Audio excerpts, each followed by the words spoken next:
bigger than anything we can imagine. But he thinks he'd blow our minds. There's a starman waiting in the sky. You leap into people to help them or someone around them, changing history for the better. No matter what happens, I am going to be with you every step of the way until we get you home. There's a starman waiting in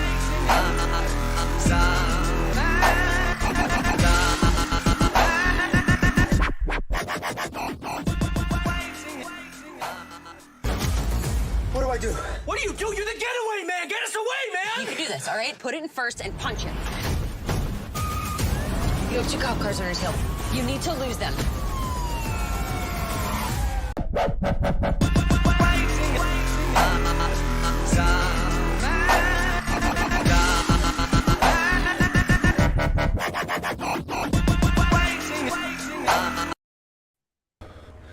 Ladies and gentlemen, boys and girls, children of all ages, from ages of time and space, we back with episode 7 of the Quantum Leap podcast. How are you doing, Mr. Z. Scott? Once again, gracing us with your presence.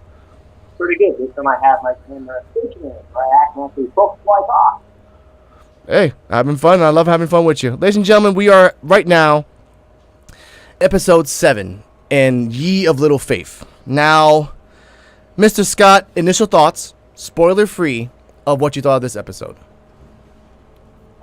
Before going in, I was like, is this going to be kind of like how the old school Quantum Leap kind of like told you something, they hinted at it, the last second, they built to this way, and then Quantum Leap? Or it's going to be similar to like an actual thing, kind of like how you actually saw the devil in the original Quantum Leap. So going into this one, I wasn't sure what was going to fall. And by the end, it was a mixture of both. Yeah. It was. My initial thoughts were automatically, I'm like, okay, we're going by the devil thing all over again. Because again, we're going by the original episodes of Quantum Leap. Initial thoughts, this was, and I want to say this right now, the views of Alex Okito are the views of himself and only himself, and do not review Z. Scott, who is on Casual Trekker on YouTube. I found his channel, ladies and gentlemen. Check out my community page. He's a cool guy. And on Anchor. Casual Trekker. Put that out there. I actually like this episode because there was twists, there was turns, there were little inconsistencies, little bit, just small, but it was there.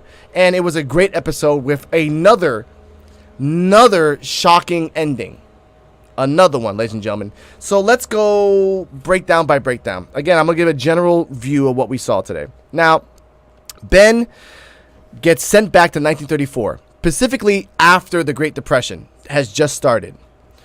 He is there for exorcism on Halloween night.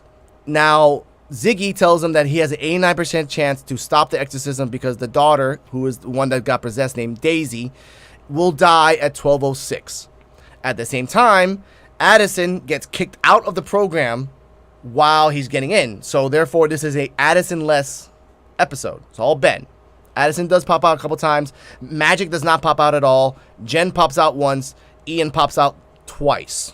So we'll put that out there. Now, Ben being a science person himself, and we also find out that he is very fluent in Latin. He didn't know that, so that was pretty cool. He tried to look at it at a scientific standpoint. A doctor came in, and I want to put this out there, a doctor from the 1930s, where his solution to this is either electroshock therapy or lobotomy. That's how bad it was in the 1930s. That's where that is what their accomplishment were.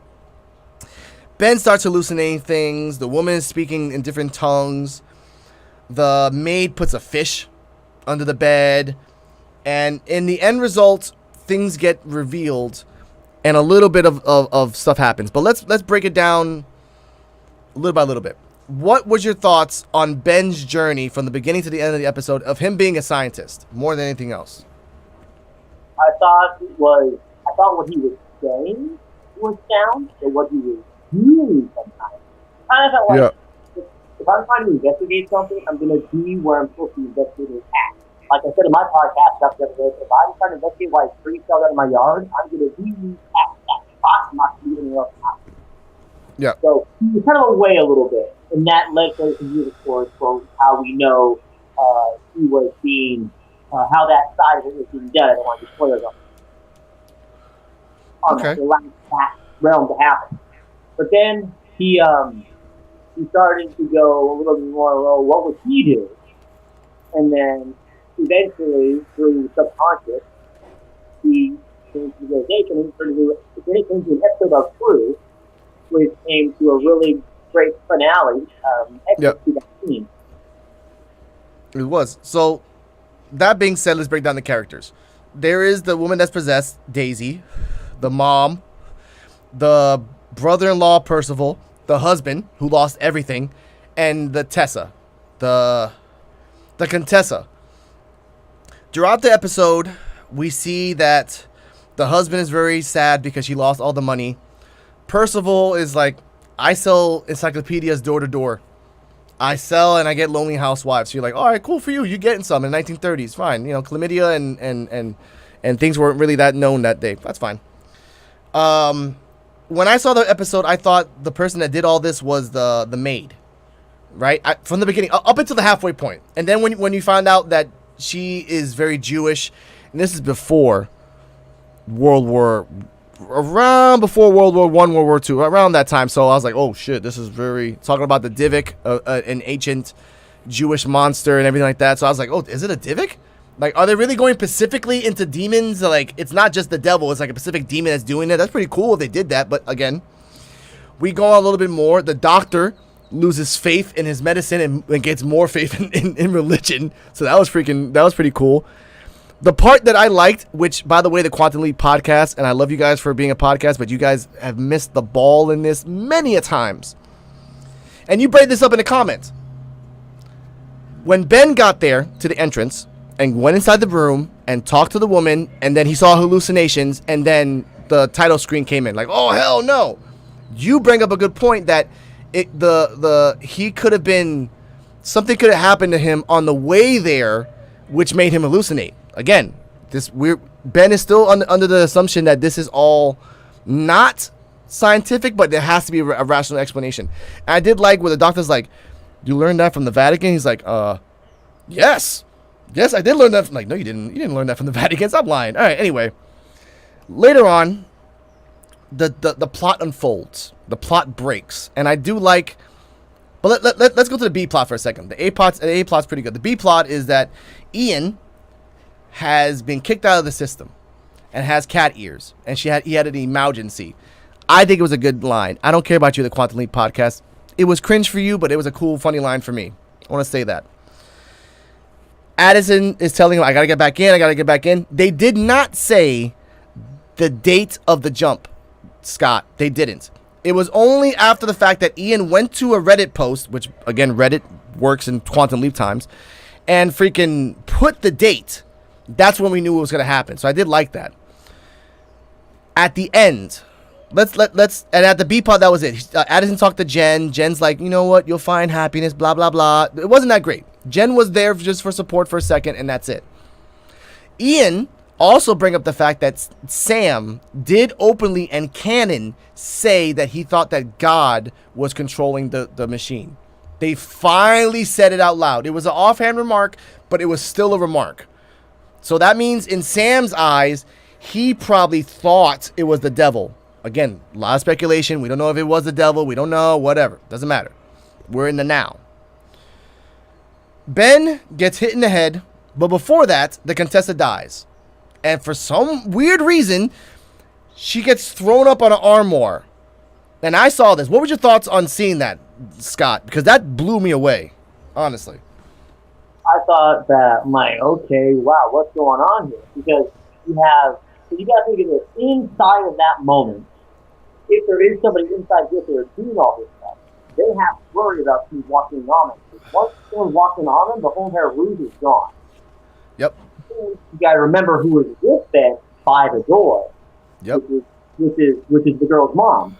So he basically was giving the guy all the time in the world to get back into the hidey hole before that door got open. That's right. Because again, we saw, like, when I saw it the first time, I saw it yesterday. I rewatched it again today. And I told myself, how the hell did that woman get that woman up in the freaking armor? Holy shit. Pardon my language. But it was baffling me. And like, does she have like supernatural abilities? Even the doctor said, there is no mental disease that makes you have super strong to lift up a giant Contessa woman and put her. There's no disease in the world that can do that. I'll say that now. So Ben's digging. And Ben's digging. He drinks some gin. He goes back to the room. He starts seeing hallucinations. At the same time, there's two type of hallucinations, ladies and gentlemen. There's the hallucination of stigmata, where he's seeing the blood coming out of the eyes of the nurse, and he sees some demonic things. And then there's an apparition, this ghost. And you know about this, Scott. What did you think about the ghost before you say the reveal? What did you think about the ghost that kept on popping up on and off? I had no idea about that whole subplotting on that. That's why I rewatched the opening like 18 times to see what exactly Ben did from when he walked into the house, when he went upstairs. My initial thought was he shook hands with both people, and it reminded me of the interview with James Franco and Seth Rogen, where they put that thing on the guy's hand. He's like, "Hello, Mr. Whatever." They wanted to shake his hand. But they had a big amount on their hand, protected by whatever, and touched him both times. He got a large dose. So when he walked upstairs to talk to the girl, he would be seeing this demon thing, because that's what he's thinking that he's going to see. That's what he manifests from his imagination. Of course. It's going to be a big bottle. Like, he didn't gin. That's why I rewound it again. Press play to watch what would happen. I'm like, oh, he's just having both people. Yes. And then I'm like, okay, if it's just supposed to be a demon and no other connection past that, it would make sense because he made contact with both people prior to. Mm-hmm. That's true, and that's something that, again, let's go spoiler now. Let's go spoiler. Ben, at one point he gets knocked out. He thinks he's with Addison. He rationalizes, well, this isn't real because I'm in the room where it says the eyes are mine, and I'm like, what the hell is going on? But his own mind is telling him what's happening. Like, you have to look at this from a different perspective. What's this? And then he realizes that you're right. I said this to a friend of mine. I'm like, there has to be something in the drink.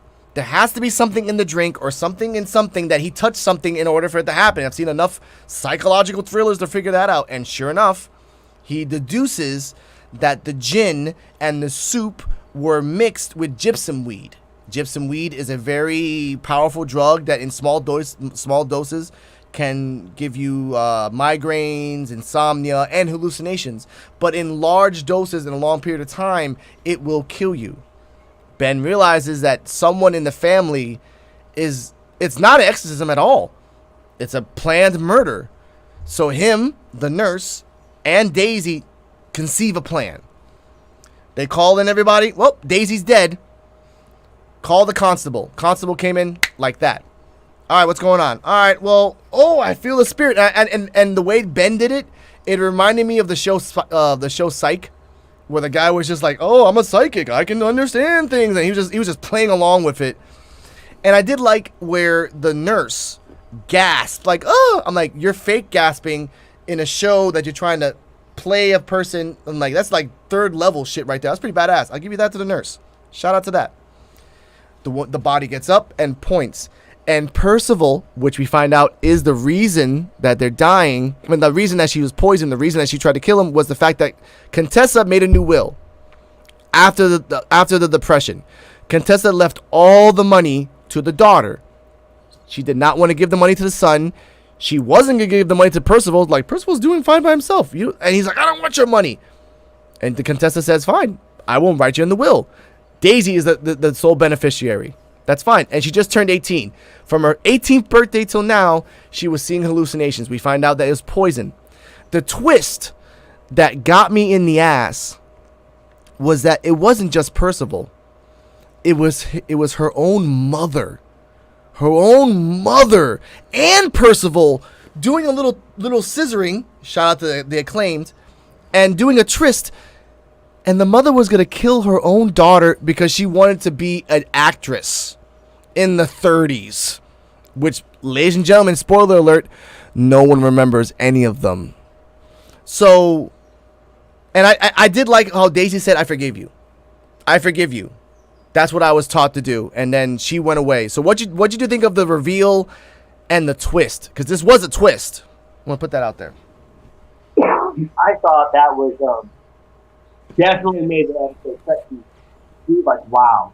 Like, in this show, in the original Quantum Leap, I don't think there's been such an episode where it was so heinous that it leveled to that. It was just insane. Like we're one person fine, but it was two people firing against one person, innocent person at that.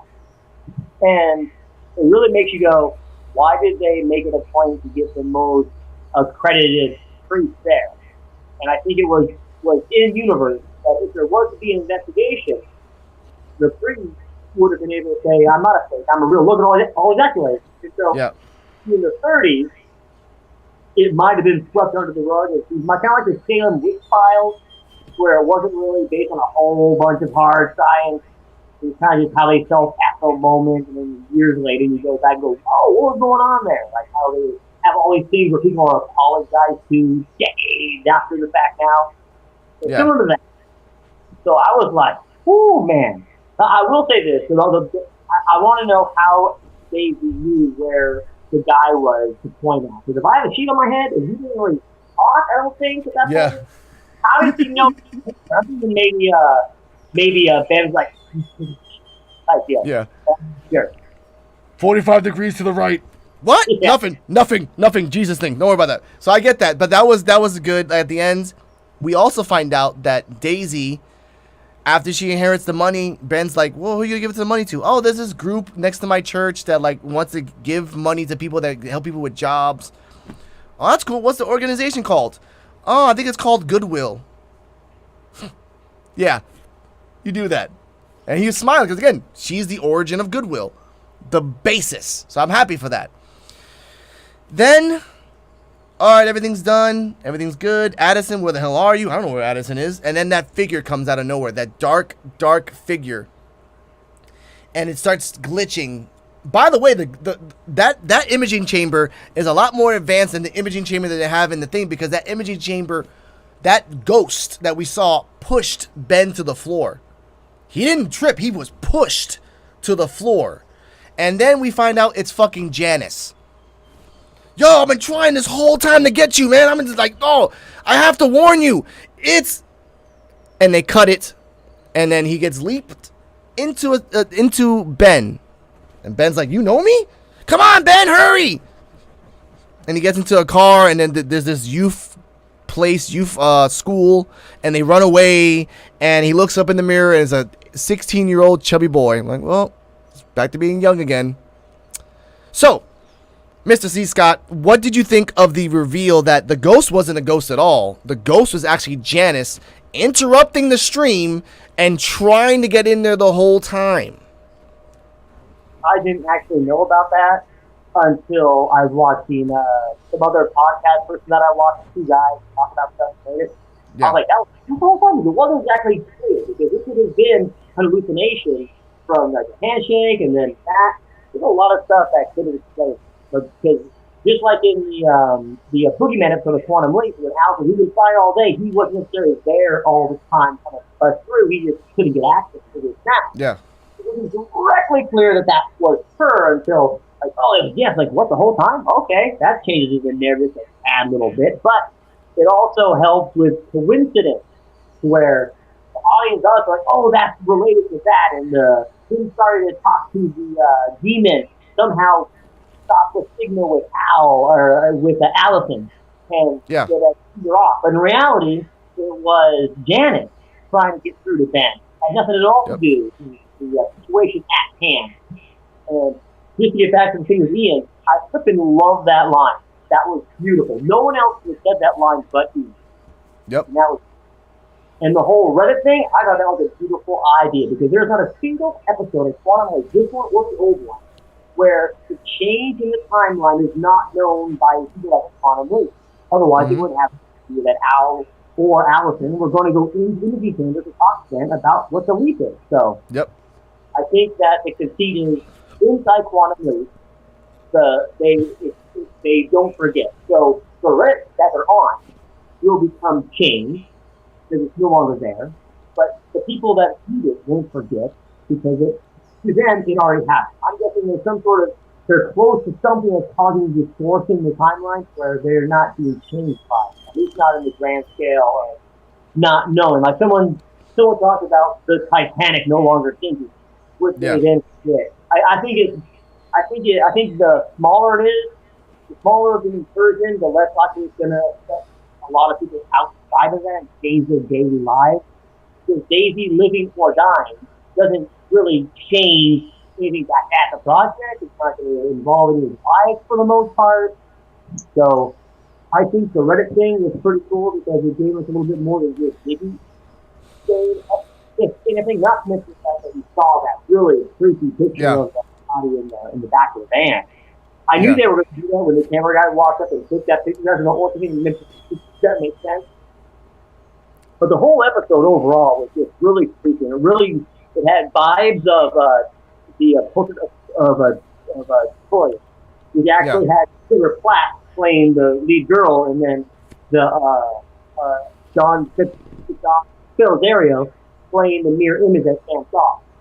A lot of the same sort of stuff was happening happening here. With fake things happening, leading you down to this is happening, and then come to find out the opposite is actually true. So I thought they did a really good job with that. Like the dead fish thing, like the mom didn't know about that because he knew it was a root the whole entire time. Did she know about the dead fish? And she was wanting like, oh, that's going to help us sell it. Like she found it in the room, like, oh, dead fish, oh, this helps. This works for our little toy we're having. So the doctor and everyone else will believe them that it's actually true that they're demonic possession. That's true. And again, I want to talk about this in a second because it's based on one thing. You're right. It's kind of weird that they saw the timeline in Reddit, and then when they went back to it, the thing was gone. So that makes sense. You're right. They might be in a fixed point, or the energies around them protect them from time. So maybe when Ian walks out, then he probably doesn't even remember that he did that because it's already gone. So that could protect him. That's fine. Janice going in there and doing that and saying specifically, "I'm here to warn you that someone from the fucking team is dirty." That's what I think. Because again, Janice can say, "I'm here to warn you that you're going to another place," or "I'm here to warn you that you're going to die." But if you're here to, and remember, Janice did say that she is using Ziggy to predict the future for those 4 members: Addison, Ian, Jen, Magic. So I think Janice found a future out of one of those 4 and realized one of those 4 is going to be either evil, a leaper, Lothos, or something, was going to warn Ben, but Ben leaked out. So we probably won't even see Janice until episode, like the fall finale is next week, ladies and gentlemen. So we're probably going to see episode 10 or 11 that Janice comes out again. Because again, Ben's going to be like, who the hell was that girl that popped out at the end of my leap? Who was that? Some girl named Janice, da-da-da-da-da-da-da. And then Addison would be like, something like that. But I love the episode. I don't care what the Quantum Leap podcast, which I guess they're paid to be stick in the muds. This episode proved a lot of things. 1, that you can use Reddit for time travel and it works. 2, that Sam's vision of the devil could have been the devil or not, because that's a unique case. Not every episode of Quantum Leap has to be about the devil. 2. 3, Ben used science. He's not the man that was supposed to be the leaper, but he used what he had and talked perfect Latin to do what he had to do. And once again, another person changed the timeline for the better, because again, Daisy never gave the money to Goodwill, but now Daisy did. So now time will change once again to wherever Ben's going, because I think, again, my theory is that Ben's going to the future to see what's happening, but all these things that he's doing are contingencies to when he gets there, he's prepared. Or even, it's probably even Janice in the future. I sent you on that leap because I know we needed to fix these things and I can't do it, so I sent you to do it for me. Maybe. I don't know. But ladies and gentlemen, next week is the fall finale. Next week, there's going to be twists, there's going to be turns, and there's going to be surprises because it's the fall finale. If you do not like Quantum Leap, don't crap on it. If you do a podcast about Quantum Leap, the Quantum Leap podcast, don't be two-faced and kiss ass to the guest. Oh my God, you're great. Great show. And then the next review, I don't like it. It's really stupid. I don't know why I keep watching it. It's really tedious. The things are wrong. I'm glossing over things because I don't want to get down to the analysis. And ladies and gentlemen, on Quantum Recon, we analyze, we break down, and we review. Why? Because we freaking like Quantum Leap and we're not going to crap on a freaking show. Why? Why? You want to crap on a show? Go watch The Bachelor. They've been sucking for years now. Go have fun with that. But not here. Z Scott, please tell everyone where they can find you. And ladies and gentlemen, please write this down. Casual Trekker on YouTube. He actually has a YouTube. I'm his first subscriber. Or third, I think. And Anchor. Anchor is where I have most of my podcasts. Because most of mine are just off the cuff, non-script, just me talking about something I just there saw. So Anchor is where my stuff is going to be. 138 episodes, I guess. Ooh, on cool. all Star Trek, Quantum Leap, La Brea, random movies I watch. But to say the thing about Quantum Leap had been off the air for a long time. And I personally love time travel. I have been waiting for this show to come back. Ever since they were starting to announce new shows. They brought back Leverage, they brought back Khan, they brought back X-Files. I'm like, bring Quantum Leap. You can go back to Nightlight for God's sake. Then finally, they're like, we're going to bring back Quantum Leap. I'm like, thank you. And it's like 85% Quantum Leap because everyone's just forgetting it's not 1995 anymore. It's 2022. So there's a way, there's a reason why Ziggy might not be talking. I remember in the original series, we didn't really hear her talk a whole lot. There's only a one or two episodes where Ziggy even said anything. Al was the one that was talking through Ziggy. Ziggy said, I think there's only like maybe just one episode where the kid had to talk, and that was the leap home, where he was like, "If only we're my father." I was like, whoa, what's going on here? But that's, I think that's one of the times that he actually spoke in that series. So I don't have the problem with her not talking here, per se. Maybe in the next 6 episodes, that they added to the they might actually switch that going forth. And I think it's a really big question mark underlined 6 times the whole "I'm here to warn you" thing. Because it wasn't about the guy she ran into. It wasn't about what was happening right then and there.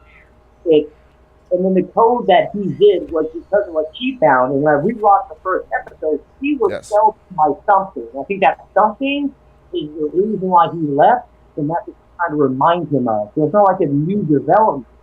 It's changed. It only happened 6 months ago when they were at that conference that made him go down this other path that he did again. That will be revealed over time, I hope. I hope that so, because again, there's also the possibility, what if Ziggy turns evil in the future? Given enough time, given enough sentience, Ian could say, we can find a way to make Ben comes home, but we have to give Ziggy sentience. And then you give Ziggy sentience, and then Ziggy's like, well, the only way to fix this world is by destroying everything and starting from scratch. Because again, I never trust a fucking robot. I don't trust any computers at all, especially time-traveling computers. I've watched Terminator enough times in my life to know Skynet is bad. All right, well, no matter how we want to fucking spell it. But ladies and gentlemen, thank you for passing by. We hopefully, Mr. Z Scott will come back next week for the fall finale. And to everyone that's watching, please like, subscribe, share, comment. And if you want to tag the Quantum Leap podcast and give your theories and actually leave a comment and say why you like it and not crap on it, please tell them that Alex Coquito sent you. And remember, Casual Trekker on YouTube and Anchor. Please, por favor, give him a like, give him a subscribe, give him a share. He hasn't done videos in a while, but he will soon, ladies and gentlemen. And when he does, don't you want to be the first guys on the ground floor getting that shine? Stay healthy. Stay happy. Quantum Leap is about time. It's about love. It's about finding yourself in all this madness. Don't be a hater and put a name on something and be a dick about it. Good night. Say good night, Mr. Scott. Adios. Adios. Waiting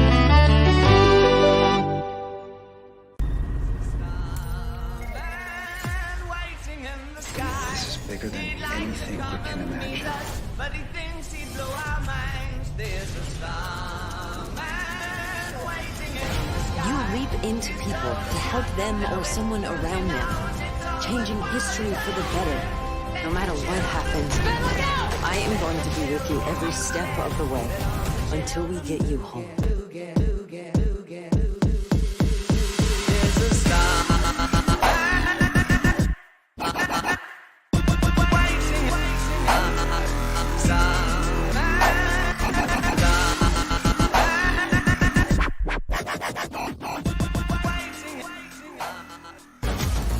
What do I do? What do? You're the getaway man. Get us away, man. You can do this, all right? Put it in first and punch him. You have 2 cop cars on his hill. You need to lose them.